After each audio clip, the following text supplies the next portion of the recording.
გამარჯობა, თქვენ უყურებთ ყველაზე მაგარ პოლიტიკურ სატირას talk-show-ს ეთოქზე. ხომ გაგიგიათ, კარმა ოხერია. სამართალი კი ურმით დადის. ხო და მიხეილ სააკაშვილს ელიტური კორუფციის საქმეზე 9 წლით თავისუფლების აღკვეთა მიესაჯა. სახელმწიფო ბიუჯეტის კუთვნილი 10 მილიონამდე ლარი სააკაშვილმა პირადი კომფორტისთვის და გულაობისთვის გაფლანგა. რაში შედის, მაგალითად, კოსმეტიკური პროცედურებისთვის გადახდილი 800.000 ლარი. მათ შორის სააკაშვილის და უგულავას წონაში დასაკლები პროცედურებისთვის ბიუჯეტიდან გადაიხადეს 100.000 ლარზე მეტი. ანუ ეს შლეგიანი არსება თავისი ნაყროვანებების შედეგებზეც ხალხის ფულს ხარჯავდა. ცალკე საკითხია მიშას ქალები. მარიამ საჯაია ხომ გახსოვთ? კონსტიტუცია რომ შეცვალა იმისათვის, რომ პარლამენტში შეეყვანა.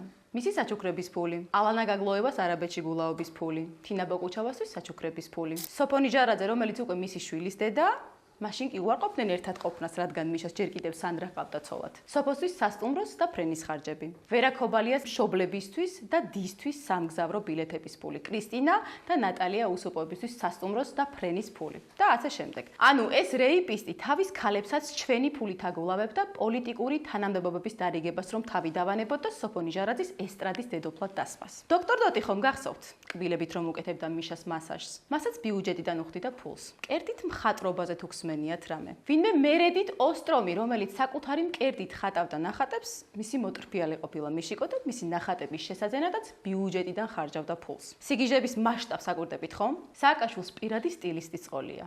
ალი კამალი, რომელსაც საგულდაგულოდ ჩამოაფრენდა ხოლმე თბილისში და ისე იკრეჯდათ მას. მის მომსახურებაში კი 80.000 ლარამდე აქვს ბიუჯეტიდან გადახდილი. საკუთარი შვილის სწავლის ფულსაც რომ ბიუჯეტიდან იხდიდა, კიდევ ცალკე თემაა. მოკლედ, რომ გავაგრძელოთ ყველაფრის ჩამოთვლა, 1 საათიანი ეპიზოდი გამოგვიო. თავარი ამბავი აქ მაინც ისაა, რომ ამ მთელი დანაშაულებრივი ხარჯების და ქვეყნის ბიუჯეტის პირად საფულეთ ქცევისთვის სააკაშვილმა შექმნა კორუფციული სქემა და სახელმწიფო საიდუმლოდ აქცია მისი ვნებების და სურვილების დასაკმაყოფილებელი ხარჯები. ამ ყველაფერს ნაცები უტიფრად პიჯაკების საქმეს უწოდებენ. თუმცა მე თუ მკითხავთ, ესეც არაფერია, რადგან სააკაშვილი რომელმაც შექმნა კაცების ციხეში გამაუპატიურებელი სისტემა. მკვლელი პოლიცია და სპეცრაზმი. დანაშაულებრივი სამართალდამცავი ორგანოები, რომლებმაც კრიმინალის ადგილი დაიკავეს ქალაქში. კერძო ბიზნესების მასიური რეკეტი. ადამიანის გამოხატვის და სიტყვის თავისუფლების ყველაზე უხეში ფორმით შელახვის და ღირსების აყრის ფაქტების 9 წლიანი რეჟიმის მანძილზე კიდევ სუბუქად გამოძვრა. ახლა კი ცირკი წინაა. ალბათ ისევ წაიქცევს თავს ციხეში და ხელახლა დაიწყება ისტერიკა, რომ ლპება, იხრწნება, კვდება, მაგრამ ამას უკვე აღარ ამენჭამს. მადლობა თქვას, რომ 9 წელს დასჯერდა სასამართლო და ცხოვრების ბოლომდე არ უკრა თავი ციხეში. ციხეში რა? ვივამეთში. რეალურად რაც მას ეკუთვნის ქვეყნის და ქართველი ხალხის წინაშე ჩადენილ დანაშაულებებში ცხოვრების ბოლომდე პატიმრობაში დატოვებაა. სირიაში მას შემდეგ რაც ახალი ხელისუფლება მოვიდა მმართველობაში, სულის შემძვრელი ამბები ტრიალებს. დაუფარავად ვრცელდება ვიდეოები, რომელშიც ჩანს როგორ კლავენ ქუჩებში ქალებს, ბავშვებს და მოხუცებს, რომელთაც თვლიან, რომ წინა პრეზიდენტის მხარდამჭერები იყვნენ, ან რომლებიც რელიგიურ უმცირესობებს მიეკუთვნებიან. დასავლურ პრესაში იწერება, რომ 3 დღეში 1000-ზე მეტი მშვიდობიანი მოქალაქეა მოკლული.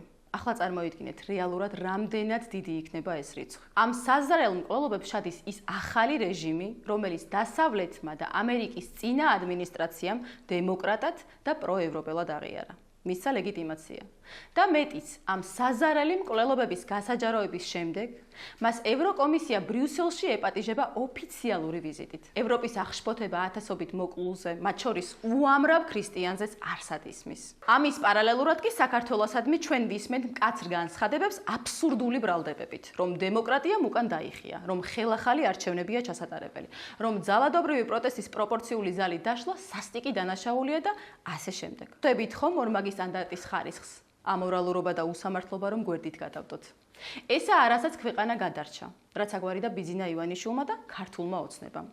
უკრაინიზაცია და დასავლეთის მიერ მხარდაჭერილი გადატრიალების შედეგად ხალხის ქუჩებში ხოცვა. ისიც საინტერესო დასაკვირველია, როგორ არიღებენ ხმასის ქართველი ლიბერალები სირიაში მიმდინარე საზარელ მოვლენებზე, რომლებიც სიტყვიერ შეურაცხყოფასაც კი უმძიმეს დანაშაულს ეძახიან. თუმცა ესაა რასაც მხარს უჭერენ და რა უნდა თქვან. აგერ ქართული ოპოზიცია, გვარამია, დეკანოიძე, სალომე ზურაბიშვილი, სირიაში რეჟიმის ცვლილებას დემოკრატიისაკენ დიდ ნახტომს და სირიის ფეხზე წამოდგომად აფასებენ. მოკლედ, რაღა დამტკიცება ჭირდება ამას. მაგრამ კიდევ ერთხელ კარგად ჩანს, რომ ეს შიდა აგენტურა ხელისუფლებასთან კი არა, ზოგადად პოლიტიკურ ცხოვრებასთანაც კი არაა გასაგარებელი. დღეს ამით გემშვიდობებით. შევხვდებით შემდეგ კვირას კვლავ ეთოქზე.